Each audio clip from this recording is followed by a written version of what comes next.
envíame a mí. Y por todo el mundo y predicar el Evangelio a toda criatura. ¿Y quién irá que por nosotros hablará? Heme aquí, Señor, envíame a mí.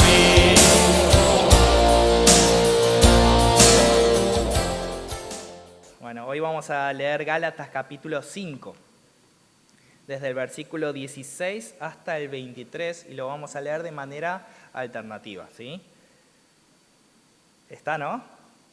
Bien, entonces arranco yo, dice: digo pues, andad en el Espíritu y no satisfagáis los deseos de la carne.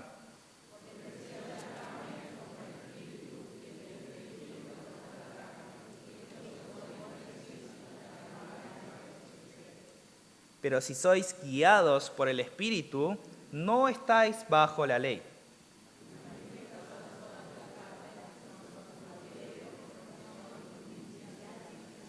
Idolatría, hechicerías, enemistades, pleitos, celos, iras, contiendas, disensiones, herejías.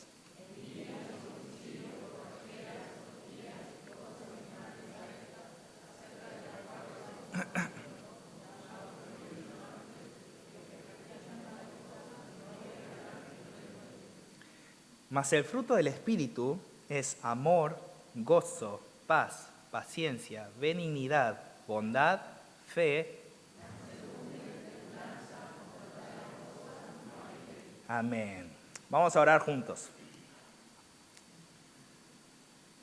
Te damos gracias, Señor, porque tu palabra es vida, tu palabra es eficaz y tu palabra penetra en lo profundo de nuestro corazón. Te pedimos que no haya ningún tipo de obstáculo, no haya ninguna soberbia, ningún orgullo que impida que tu palabra pueda transformar nuestro interior conforme a la imagen y semejanza de Cristo. Guíanos con tu Espíritu en este tiempo y te pedimos todo esto en el nombre de Jesús.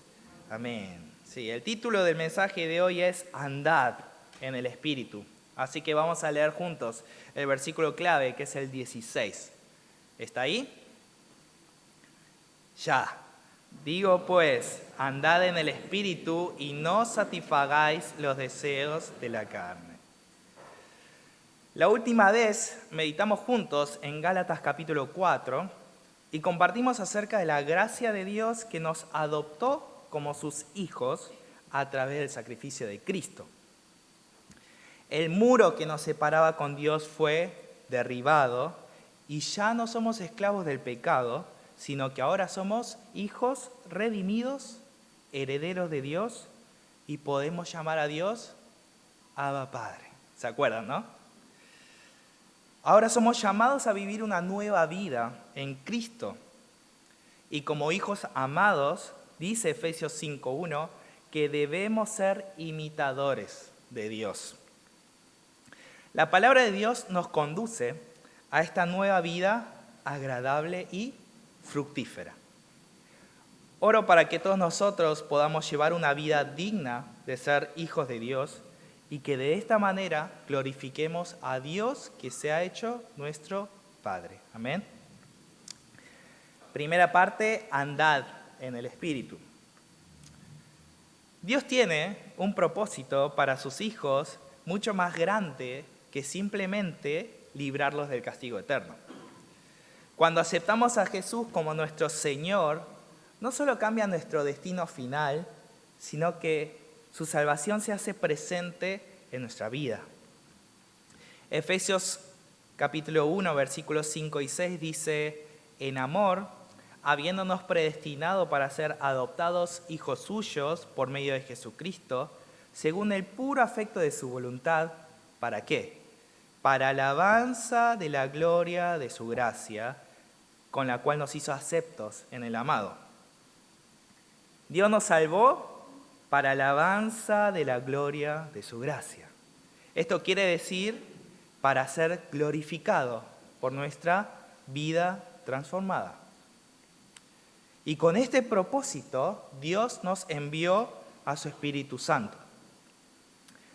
sabiendo que por nuestra naturaleza pecaminosa, solos nunca podríamos lograr su propósito. De acuerdo a este plan, Pablo nos exhorta en el pasaje del día de hoy, en el versículo 16 y 17, digo pues, andad en el Espíritu y no satisfagáis los deseos de la carne. Porque el deseo de la carne es contra el Espíritu y el del Espíritu es contra la carne. Estos se oponen entre sí para que no hagáis lo que quisierais. El que fue salvo tiene el Espíritu de Dios morando en su interior. Pero a pesar de que el Espíritu Santo mora en nosotros, Pablo nunca niega que los deseos de la carne aún persisten en nuestro ser. Esto quiere decir que nuestra conducta no cambia de la noche a la mañana y se hace conforme a la santidad divina, sino que en este sentido, iniciar la vida cristiana implica entrar en una lucha interna entre los deseos de la carne y el deseo del Espíritu. Pero para llevar una vida digna de ser hijos de Dios, debemos andar en el Espíritu y no satisfacer los deseos de la carne. Romanos 8 dice, por cuanto los designios de la carne son enemistad contra Dios, porque no se sujetan a la ley de Dios ni tampoco pueden. Y los que viven según la carne no pueden agradar a Dios. Entonces, para no satisfacer los deseos de la carne, sí o sí debemos andar intencionalmente en el Espíritu Santo. Esto no se da de manera automática. Solo andando en el Espíritu podemos superar las tentaciones. No son dos cosas aisladas, sino que son acciones que van de la mano. No podemos vencer el pecado con nuestras propias fuerzas. Solo el Espíritu Santo tiene el poder para vencer. Entonces, en esta misma sintonía, Romanos 8, 12, 13 dicen, así que hermanos, deudores somos no a la carne, para que vivamos conforme a la carne. Porque si vivís conforme a la carne, moriréis. Mas si por el Espíritu hacéis morir las obras de la carne, viviréis. Es solo a través de la obra del Espíritu Santo que podemos hacer morir las obras de la naturaleza corrupta que aún es parte de nuestro cuerpo. Ahora bien, ¿qué significa andar en el Espíritu? ¿Acaso debemos experimentar un éxtasis, una euforia espiritual que nos lleve a un plano místico de conexión con el Señor? Pablo no habla de eso. Andar en el Espíritu Santo implica primeramente estar conscientes de que el Espíritu Santo efectivamente mora en nosotros. 1 Corintios 3, 16 dice, ¿no sabéis que sois templo de Dios y que el Espíritu de Dios mora en vosotros? Cuando alguien viene a nuestra casa de visita, la dinámica del hogar cambia.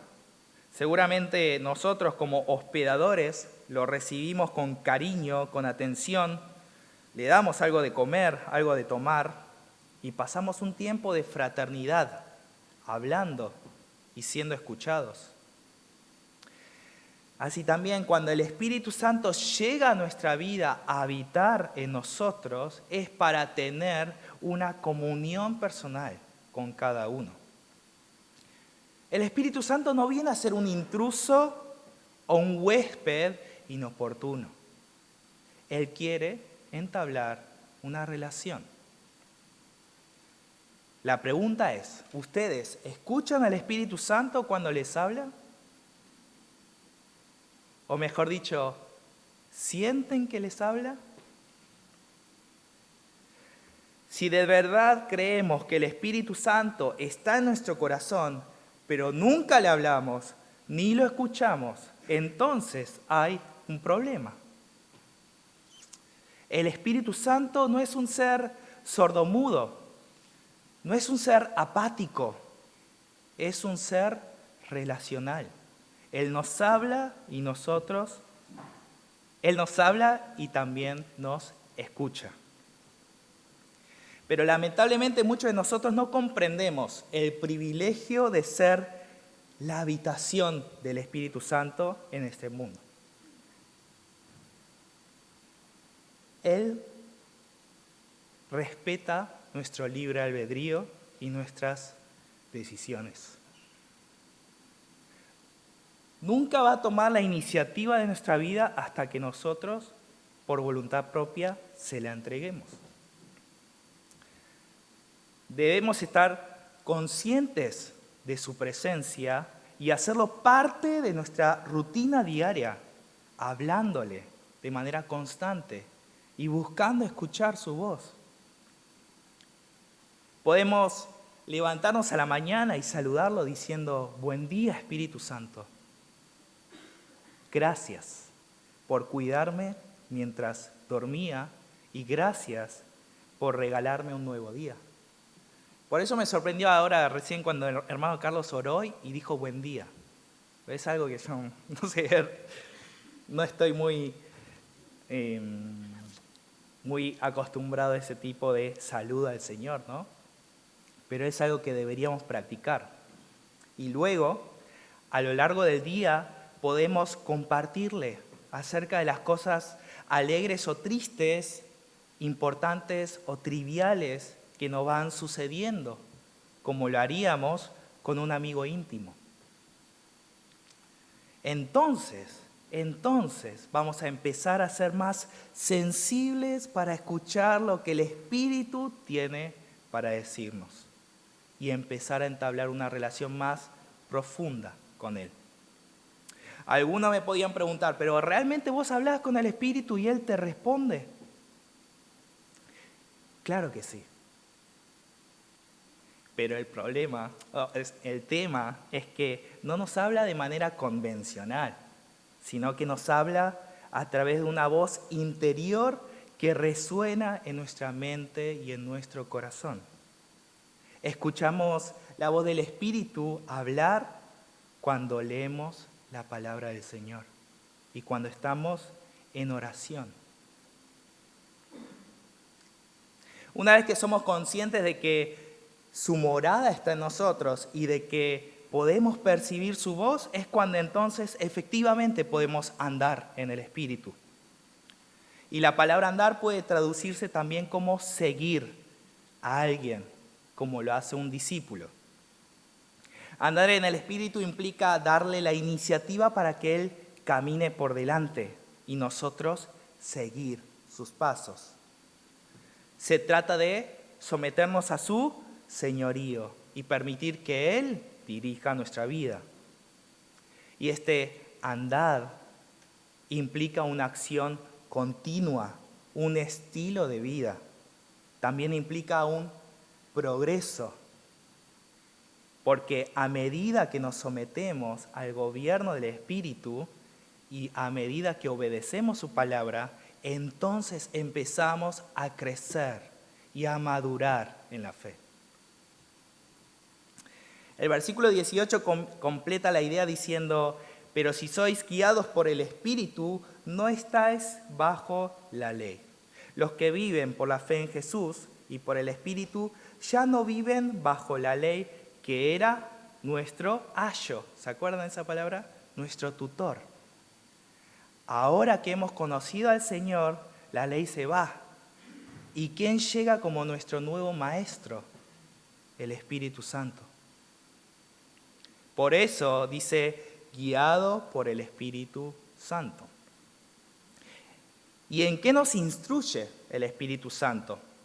Juan 14, 26 dice: mas el Consolador, el Espíritu Santo, a quien el Padre enviará en mi nombre, Él os enseñará todas las cosas y os recordará todo lo que yo os he dicho. El Espíritu Santo nos enseña y nos recuerda la palabra de Dios. Juan 16:13 agrega diciendo, pero cuando venga el Espíritu de verdad, Él os guiará a toda la verdad, porque no hablará por su propia cuenta, sino que hablará todo lo que oyere y os hará saber las cosas que habrán de venir. El Espíritu Santo nunca trabaja separado de la palabra que ya fue escrita.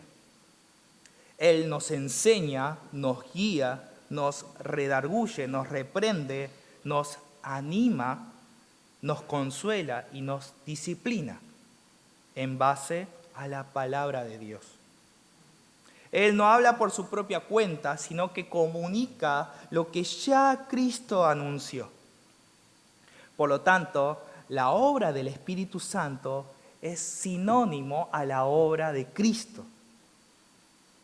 Esto demuestra entonces que andar en el Espíritu, como dije antes, no es una experiencia, un éxtasis o tocar el cielo con las manos, sino que se trata de un gobierno continuo, perseverante del Espíritu Santo en nuestra vida, a través de nuestra obediencia a la palabra de Dios. Andar en el Espíritu implica andar en la palabra y obedecerla. Al principio de nuestra vida como creyentes esto parece fácil de lograr, pero eventualmente nos damos cuenta de que hay costumbres de pecado difíciles de cambiar. Y este tropiezo constante, este crecimiento lento puede llegar a desanimarnos e incluso hacernos dudar de si realmente somos salvos. Pero en ese tiempo tenemos que confiar en el poder del Espíritu Santo. Aunque nuestra carne se oponga al Espíritu de Dios, el Espíritu gime en nuestro interior y esa es la prueba de que ya no somos esclavos del pecado. Solo los verdaderos hijos de Dios en quienes mora y gobierna el Espíritu experimentan conflicto y dolor cada vez que pecan. Pablo también se sintió angustiado por su lucha espiritual y por eso gimió diciendo en Romanos 7:24, miserable de mí, ¿quién me librará de este cuerpo de muerte? La presencia de esta batalla encarnizada y sin tregua contra el pecado es lo que nos asegura que somos hijos de Dios.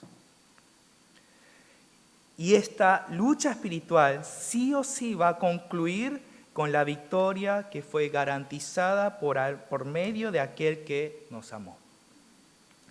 Proverbios 24:16 dice, porque 7 veces cae el justo y vuelve a levantarse, mas los impíos caerán en el mal. Levantarnos una vez más, aunque ya hemos caído 1000 veces, eso es andar en el Espíritu. Oro para que, andando en el Espíritu, luchemos contra los deseos de nuestra carne. Que dejemos que el Espíritu de Cristo tome el control de nuestra vida y entonces obedezcamos con mayor fidelidad a su palabra. Amén. Segunda parte, el fruto del Espíritu. Si bien nuestra relación con el Espíritu Santo es invisible para el resto de las personas, las consecuencias de su guía y reinado se hacen claramente visibles en nuestra vida. Y esto se ve reflejado en la transformación, muchas veces lenta, pero segura, de nuestra antigua manera de vivir antes de conocer a Cristo. Pablo describe la conducta pasada de pecado en los versículos 19 al 21a. Y manifiestas son las obras de la carne, que son adulterio, fornicación, inmundicia, lascivia, idolatría, hechicerías, enemistades, pleitos, ceros, iras, contiendas, disensiones, herejías, envidias, homicidios, borracheras, orgías y cosas semejantes a estas. La lista de Pablo no es exhaustiva, pero abarca 3 áreas fundamentales de nuestra vida en esta tierra: la sexualidad, la religión y las relaciones interpersonales. El adulterio, la fornicación, la inmundicia, la lascivia, las orgías son prácticas que derivan de la inmoralidad sexual. Comprenden todos los deseos sexuales impuros, desordenados y hasta degradantes, y todas las actividades sexuales ilícitas fuera del matrimonio. Eso incluye la homosexualidad, la zoofilia, el incesto, la prostitución, entre otras cosas aberrantes. De hecho, de la palabra fornicación deriva la palabra pornografía. La inmoralidad sexual fue y es uno de los indicios más evidentes y catastróficos de la decadencia espiritual de la sociedad. Vemos ejemplos claros en el libro de Génesis, en los tiempos de Noé y con los habitantes de Sodoma y Gomorra. Y en ambos casos, su desenfreno provocó la ira de Dios y su destrucción inapelable. Y en este punto alguno podría considerarse inocente en este primer apartado si no llegó a cometer ninguno de estos agravios. Pero ante los ojos de Jesús, la realidad es otra. Jesús mismo dijo en Mateo 5, 27, 28, oísteis que fue dicho, no cometerás adulterio. Pero yo os digo que cualquiera que mira a una mujer para codiciarla, ya adulteró con ella en su corazón. Ante la mirada de Cristo, el acto de inmoralidad sexual no se concreta en la actividad sexual per se, sino que fundamentalmente comienza y se establece acá y acá. Para Cristo, el acto sexual es simplemente revelar lo que ya ocurrió en el corazón. Entonces, ¿quién podría mirar a los ojos al Señor y decir, yo soy libre de culpa? Y si aún así hay alguno que zafó, la lista continúa. La idolatría, las hechicerías, las herejías son pecados que apuntan directamente en contra de la adoración a Dios.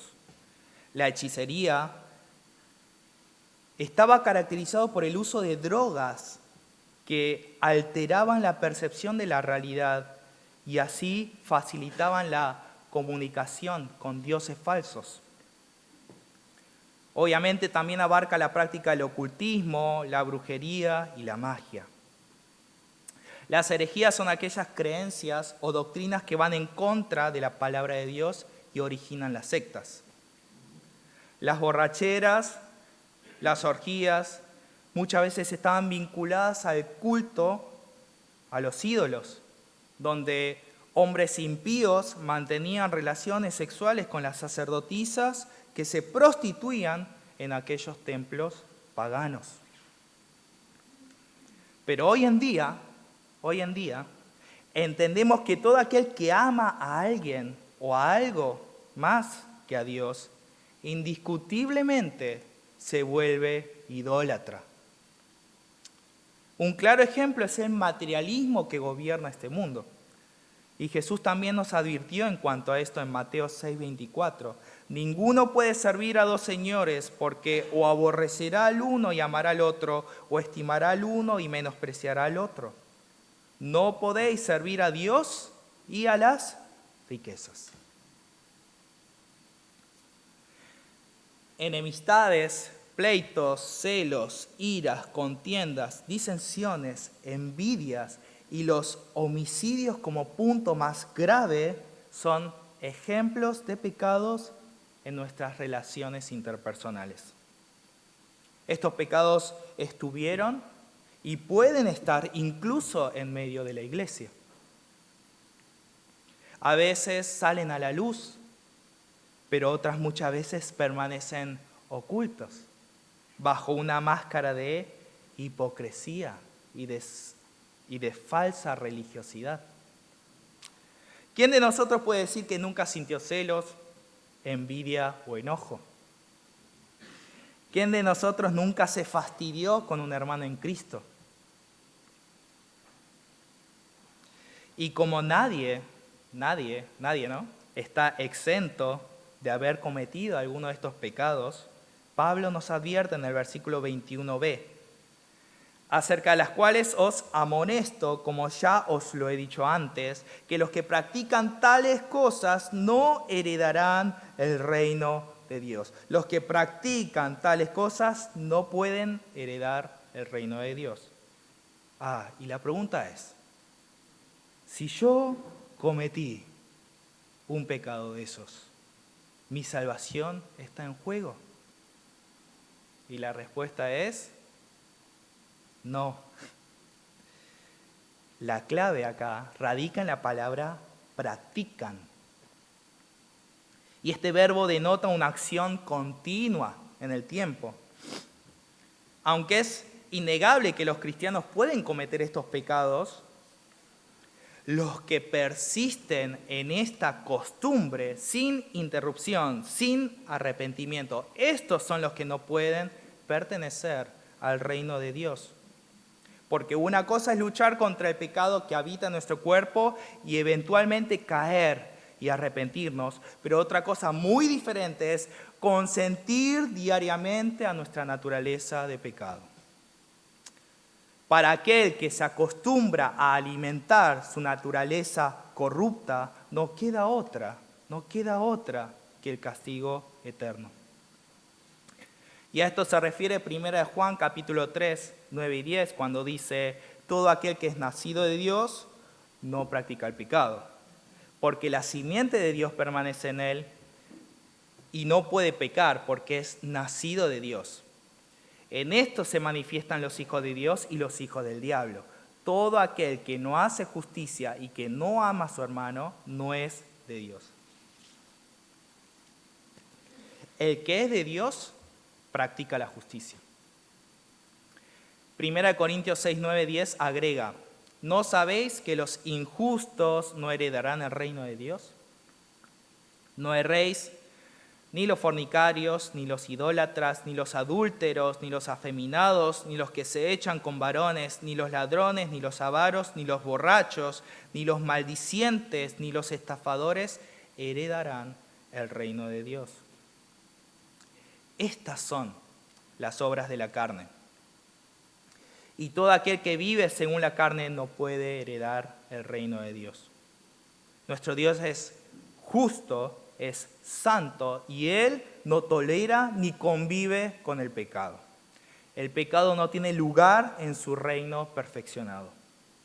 Es por eso que ninguna persona cuyo patrón de vida gira en torno a los deseos carnales puede participar del banquete celestial. En cambio, el que cree en Cristo y vive en el Espíritu Santo ha dejado atrás esta vana manera de vivir. Y es por eso que 1 Corintios 6:11 continúa diciendo, y esto erais algunos, mas ya habéis sido lavados, ya habéis sido santificados, ya habéis sido justificados en el nombre del Señor Jesús y por el Espíritu de nuestro Dios. Y esta es la parte linda, ¿no? ¿Cuál es entonces el fruto de aquellos que andan en el Espíritu? Según los versículos 22 y 23, mas el fruto del Espíritu es amor, gozo, paz, paciencia, benignidad, bondad, fe, mansedumbre, templanza. Contra tales cosas no hay ley. El amor mencionado aquí es el amor ágape y es el amor incondicional. Es el amor que Dios derramó en nosotros a pesar de que éramos sus enemigos.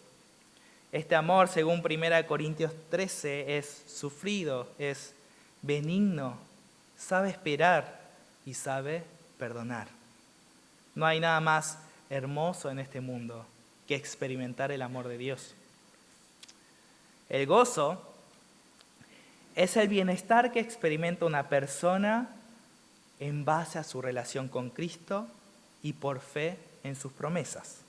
Este gozo no depende de las circunstancias favorables o desfavorables que se puedan presentar. La paz es la serenidad interior producto de armonía en la relación con Dios y con las demás personas. La paciencia es la capacidad de soportar las situaciones dolorosas o irritantes y las afrentas ocasionadas por otras personas. La benignidad es amabilidad y es interés genuino en otras personas. La bondad es la demostración de esa benignidad a través de actos de servicio para ayudar a otros. La fe, que también es traducida como fidelidad, es la cualidad de una persona que es leal y digna de confianza. La mansedumbre es la actitud de humildad que se somete a pesar de una ofensa recibida, sin dar rienda suelta al deseo de venganza o retribución. La templanza, conocida también como el dominio propio, es la restricción voluntaria de las pasiones y los deseos carnales. Claramente es la antítesis de todas las obras de la carne. Pero fíjense qué interesante es notar esto, que las obras de la carne se enuncian de manera plural, pero en cambio el fruto del Espíritu es uno. Y así como un árbol no puede producir manzanas, naranjas y peras al mismo tiempo, el amor, el gozo y la paz y el resto de los atributos no son frutos distintos entre sí, sino que en conjunto estas 9 características conforman una sola fruta, una sola unidad. Es como ver las distintas caras de un gran diamante y cada cara brilla con su propio esplendor. Estas 9 virtudes diferentes proceden de un solo espíritu y todas están unidas, vinculadas, influenciadas entre sí. Es por eso que es incorrecto decir, yo abundo en amor y gozo, pero me falta paz. O no tengo mucha templanza, pero lo voy a compensar con más mansedumbre. No podemos tener lo uno y no lo otro, porque el conjunto es el fruto del Espíritu. Entonces, ¿por qué nos da la sensación a veces de que tenemos más una cosa y menos de la otra? Y es porque el fruto del Espíritu, como todo fruto, está en proceso de maduración. Este fruto madura a un ritmo distinto en cada uno de nosotros. Y así como las manzanas de un mismo árbol no llegan a crecer todas del mismo tamaño ni al mismo tiempo, de la misma manera el crecimiento del fruto del Espíritu es a un ritmo distinto y personalizado en cada uno de nosotros. Y al hablar del crecimiento del fruto, es inevitable pensar en la parábola de la vid verdadera. Jesús, en Juan capítulo 15, versículo 1, se presentó a sí mismo como la vid verdadera. Y a partir del versículo 4 hasta el 6 dice lo siguiente: permaneced en mí y yo en vosotros. Como el pámpano no puede llevar fruto por sí mismo si no permanece en la vid, así tampoco vosotros si no permanecéis en mí. Yo soy la vid, vosotros los pámpanos.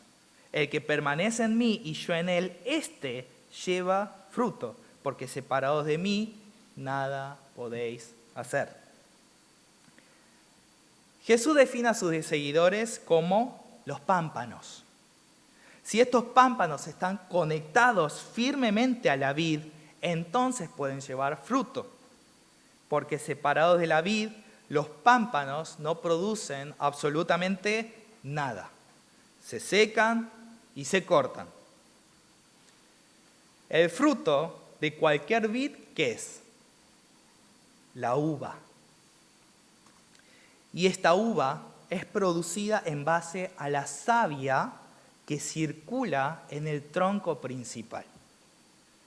Esto quiere decir que el origen de la uva, el origen de la vida, está en el tronco, está en el árbol y no en las ramas. Es por eso que si agarramos cualquier rama de un árbol, la cortamos y la plantamos, se va a morir, porque la vida no está en la rama, está en el tronco. Lo único que hacen las ramas o los pámpanos es transportar esta savia del interior del tronco y exteriorizarlo, manifestarlo al mundo en forma de uva.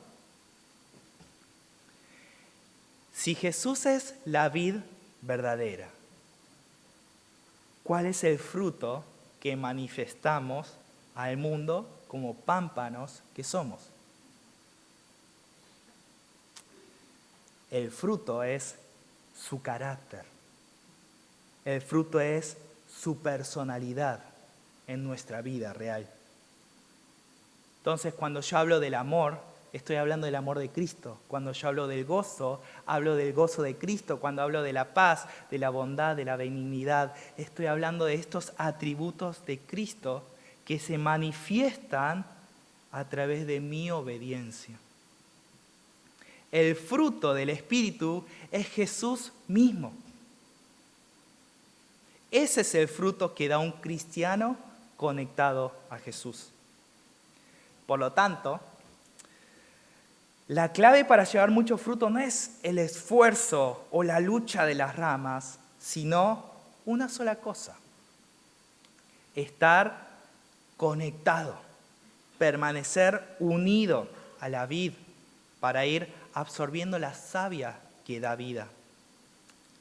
La función de la rama es ser nutrida y alimentada por el tronco principal. Y esta unión con Cristo, que es invisible, se hace visible con el tiempo a través de los frutos. Nadie puede saber hoy quién anda en el Espíritu en el momento en el que lo estamos mirando, pero con el tiempo se pueden identificar los frutos. Esto es lo que dijo Jesús en Mateo 7, 17 al 20. Así, todo buen árbol da buenos frutos, pero el árbol malo da frutos malos. No puede el buen árbol dar malos frutos, ni el árbol malo dar buenos frutos. Todo árbol que no da buen fruto es cortado y echado en el fuego. Así que, por sus frutos los conoceréis. Dios nos mira, nos reconoce, no por los años que llevamos en la iglesia, ni por cómo enseñemos la Biblia, sino por nuestro fruto. ¿Quién anda en el Espíritu Santo? El que tiene fruto. No hay otra medida de juicio.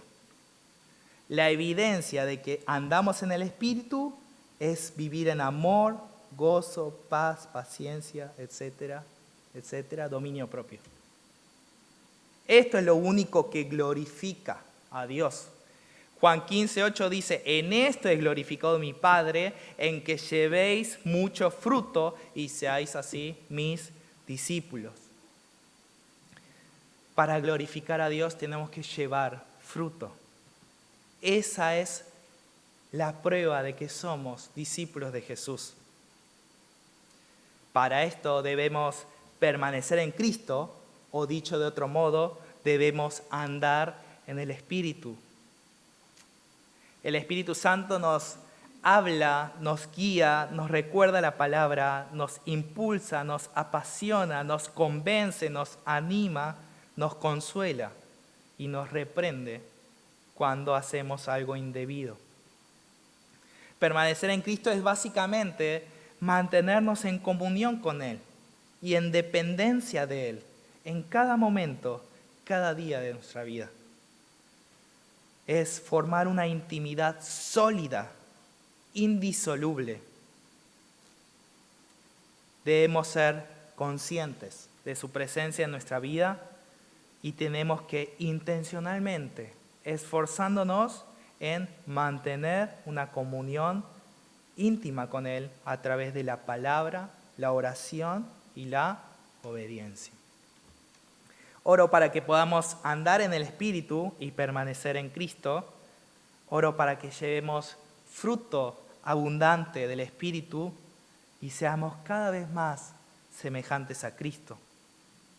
Y de esta manera glorifiquemos a nuestro Dios y Padre Celestial. Amén. Oremos juntos.